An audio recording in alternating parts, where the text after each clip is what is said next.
चकित बिलोकत सकल दिसी जनुषि सुमृगी सभी। सीता जी से सखियों ने उस सखी से पूछा, वो सरकार है कैसे जिसने टोना लगाया? बोले मत पूछो श्याम गौर किमि कहो बखानी, मीरा अनयन नयन बिनु बानी। लेकिन अवश्य देखिए देखन जोग। नारद जी का आशीर्वाद याद करके सीता जी उसी सखी को आगे करके सरकार के दर्शनों के लिए चली। सरकार प्रकट हुए, लता भवन ते प्रकट भय, रही अवसर दोनों भाई। निकसे जनु जुग विमल विधो, जलद पटल बिल गाए। सामने प्रकट हो गए।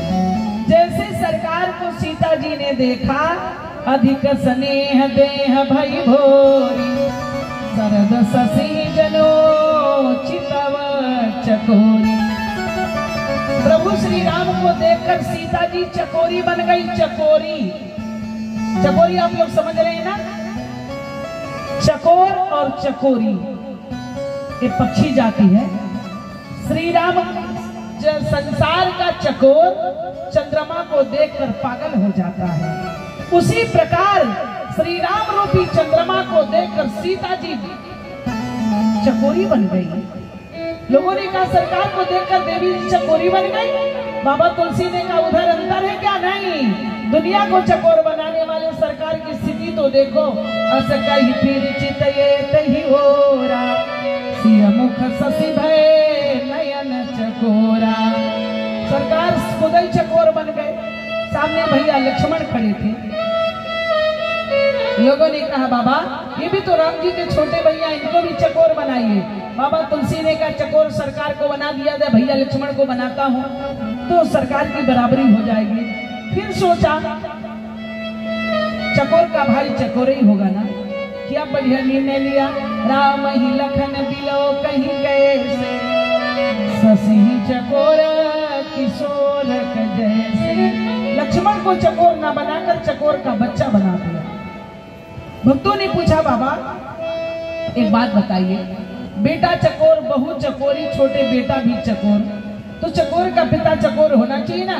महाराज दशरथ को चकोर बनाइए। बाबा तुलसी ने लिख दिया। जैसे महारानी कैकेयी के पास बाबा महाराज दशरथ पहुंचे, बाबा ने तुरंत कलम उठाया, बोले सजा नहीं मोर सुभाव बरोरू, मन तव आनन चंद चकोरू। भक्तों ने पूछा बाबा एक बात बताइए, दुल्हा के बेटा को, दुल्हा के पिता को चकोर बना दिया, दुल्हन के पिता को क्या बनाओगे? सकल भाष सब साथ समाजी समसंधि देखे आमाजू चौपाई बिगड़ जाएगी। बाबा ने कहा तो सुनो। जैसे राम जी जनकपुर पहुंचे, महाराज जनक ने दर्शन करना शुरू किया, पलक मारना बंद किया, तत्काल बाबा ने कलम उठाकर लिख दिया, बोले सहज विराग रूप मन मोरा, चकित हो तजबी चंद चकोरा। महाराज जनक को चकोर बना दिया। भक्तों ने कहा बाबा सीता जी चकोरी थी? बोले हाँ। तो गिरजा मैया की पूजा करने गई थी? बोले गई थी। तो प्रभाव नहीं पड़ा? बोले तुरंत प्रभाव पड़ गया। जय जय गिरिवर राज किशोर, जय महेश मुख चंद्र चकोर। बाबा एक बात और बता दो, और गुरु विश्वामित्र जी लेने गए थे राम जी को, तो चकोर का दर्शन किया तो प्रभाव नहीं पड़ा, अंतर नहीं पड़ा? बोले तत्काल बाबा चकोर बन गए। भय मगन देखत मुख शोभा, जनु चकोर पूर्ण ससिलोभा। बाबा को भी चकोर बनाया। भक्तों ने कहा एक बात बताइए, चकोर सरकार को चकोर बाबा लेकर आ रहे थे तो कोई अंतर नहीं पड़ा? गाँव वालों ने दर्शन किया तो अंतर, बोले अंतर पड़ गया।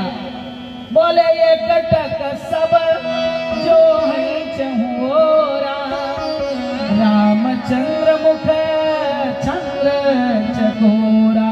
बात को चकोर बना दिया। एक बात और बता दो बाबा, बेटा चकोर, बहू चकोरी, छोटे बेटा चकोर, समधी चकोर, गुरु चकोर, जब सब चकोर बन गए तो बराती कौन थे बाबा? बाबा ने कहा बराती भी चकोर बन गए। रामचंद्र मुख चंद्र छवि, लोचन चारु चकोर करत पान सादर सकल प्रेम प्रमोदन थो। एक बात और बता दो बाबा, प्रभु राम का नियम था हमेशा मुनि महात्माओं को लेकर चलते थे, तो क्या यहाँ मुनि महात्माओं के ऊपर असर नहीं पड़ा? बोले जितने मुनि थे सब चकोर बन गए। मुनि समूह मह बैठे सन्मुख सबकी ओर सरद इंदु इव चितवत मानहु निकर चकोर। सबको चकोर बना दिया। बस एक अंतिम बात और बता दो बाबा। बोले क्या? ओ सूरा में हनुमान जी महाराज के चरणों में बैठकर जो भक्त कथा सुन रहे थे उनके ऊपर असर नहीं पड़ा। बाबा ने कहा जितने लोग बैठे थे सबके सब चकोर बन गए। बोली सबके सब बोले राम कथा शशि किरण समाना, ये संत चकोर करई सब पाना। सब चकोर बन गए। एक अंतिम बात बाबा और बता। बाबा तुलसी ने कहा क्या बाकी है? कहा सबको चकोर बनाया।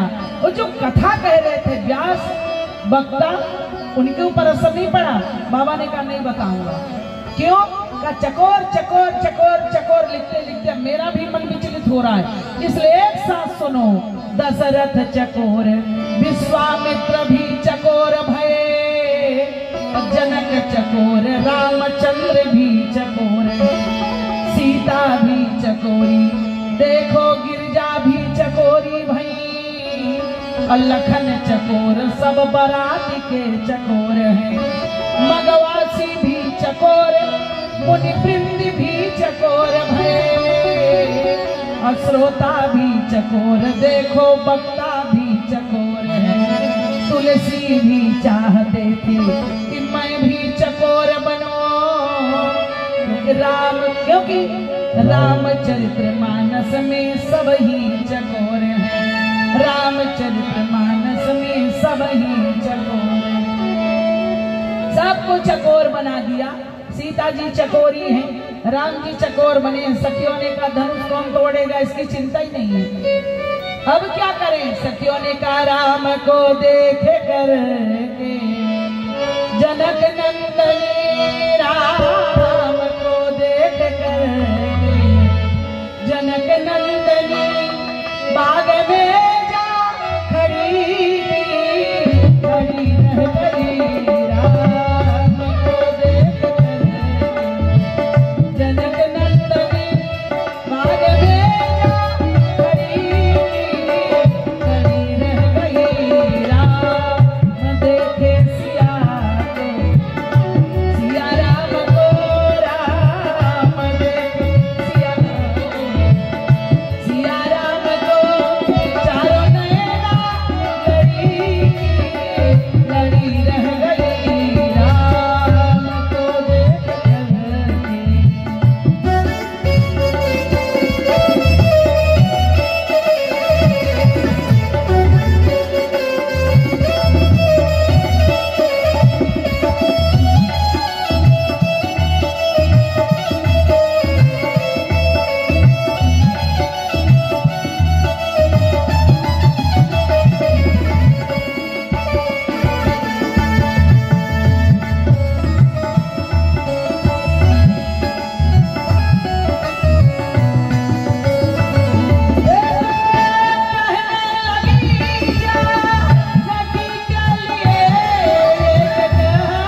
एक बार जीवन में अपने अपने हृदय को पुष्प वाटिका बनाकर देखिए, सीताराम को नित्य निवास कराइए। आज की कथा का नाम परम पूज्य संत ने दिया सिया पिया मिलन महोत्सव। आप लोगों ने सिया के पिया का दर्शन किया। इस समय लगन तो है नहीं, इसलिए विवाह नहीं होगा। अब फिर दोबारा हनुमान जी महाराज की जब कृपा होगी तो धूमधाम के साथ विवाह के साथ भगवान की कथा होगी। कोई ना कोई बेटा फिर पैदा होगा यहाँ पर, क्योंकि अभी प्रिया जी के ऊपर कृपा, जिनके ऊपर कृपा होगी तो पुनः इस धरती पर कथा भगवान की होगी, तब फिर भगवान का विवाह होगा। तो अपने अपने हृदय को तब तक के लिए पुष्प वाटिका बना लो और नित्य निवास सीताराम का कराइए, अपने जीवन को धन्य करिए। कल इस ज्ञान यज्ञ का विश्राम दिवस है। कल की कथा ठीक 4 बजे प्रारंभ होगी। क्यों? इसलिए कि कल भंडारा भी है, महाप्रसाद है हनुमान जी महाराज का। इसलिए कल अंत भला सो सब भला। जो 4 दिन कथा नहीं सुने, कल अंतिम दिन सुन लेंगे, 5 दिन की कथा का पुण्य लाभ मिलेगा। दूसरी बात, अगर भगवान ने परिवार दिया है तो कल पूरे परिवार के साथ आइए, हनुमान जी महाराज के चरणों में विश्वास लेकर आइए। अगर कल मंगलवार के दिन संकट मोचन का दर्शन और संकट मोचन की कथा सुन लोगे तो मैं विश्वास दिलाती हूँ आपके जीवन का संकट दूर हो जाएगा। कौन नहीं जानता है जग में कभी संकट मोचन नाम तिहारो, कौन सो काज कठिन जग माही, जो नहीं होए तात तुम पाही।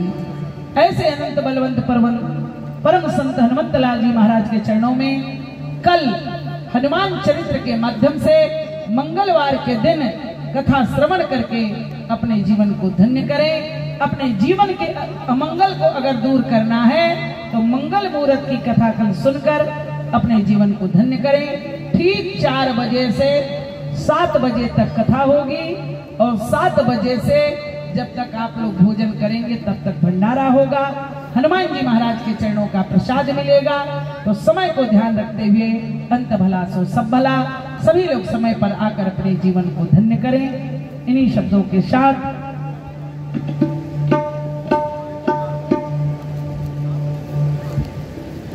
हाँ ठीक है। भैया जी पूछ रहे हैं कि 4 बजे कितने लोग आ जाएंगे, पहले पूछ लीजिए। बस 10 लोग। और अगर सब लोग आ जाओगे तो क्या दिक्कत है बता दो मुझे। सब लोग हाथ उठा, ईमानदारी खाते है ना, हम नहीं देख रहे, हनुमान जी देख रहे हैं हाथ को। इसलिए एक बार हनुमान जी के नाम लेकर बोलिए हनुमान जी महाराज की। तो इसलिए सब लोग समय पर आकर अपने जीवन के संकट को दूर करके मंगल मुहूर्त की कथा सुनकर अमंगल को दूर करें। इन्हीं शब्दों के साथ अपनी वाणी को मैया के चरणों विश्राम देते हुए कल ठीक समय पर आकर अपने जीवन को धन्य करें। आगे भी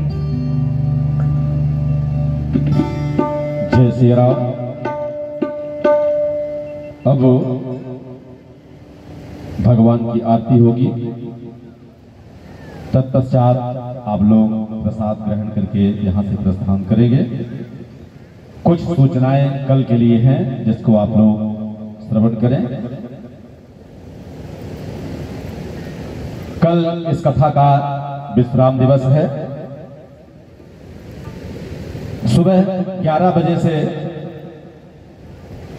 कन्याओं का भोजन प्रारंभ हो जाएगा। कन्या पूजन एवं उनका भंडारा होगा। उससे पहले सुंदरकांड का सामूहिक पाठ, जैसा पहले भी शायद होता चला आ रहा है, तो पहले सुंदरकांड का पाठ होगा।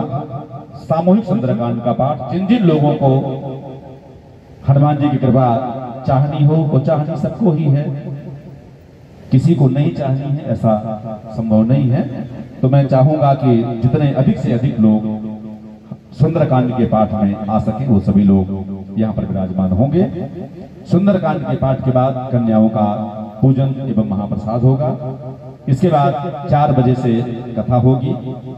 तो कथा के पश्चात आप सभी लोग भंडारे का प्रसाद पा सकेंगे। यहीं पर आनंद पूर्वक, प्रेम पूर्वक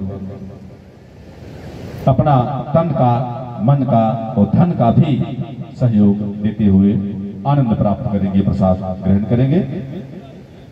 आज के जो प्रसाद की व्यवस्था है वो श्री रघुवर शरण चतुर्वेदी जी जो सूरा के निवासी हैं उनके द्वारा, उनके सहयोगी बने हैं अपने से। कोई ये नहीं कि चतुर्वेदी जी पूरा नहीं कर पा रहे हैं इसलिए कोई सहयोगी बने हैं। इनकी भी इच्छा थी, श्री मेवालाल गुप्ता जी बनगवा, उनकी भी ओर से आज का प्रसाद है एवं श्री दुबे जी के द्वारा प्रसाद की व्यवस्था की गई है। इन तीनों महानुभावों के द्वारा प्रसाद आपको प्राप्त होगा। सभी लोग प्रसाद ग्रहण करने के पश्चात ही यहाँ से प्रस्थान करेंगे। अब भगवान की आरती, इसके बाद प्रसाद के पश्चात एक सूचना और है, जहाँ भी हम हनुमान जी का चरित्र मंगलवार को या शनिवार को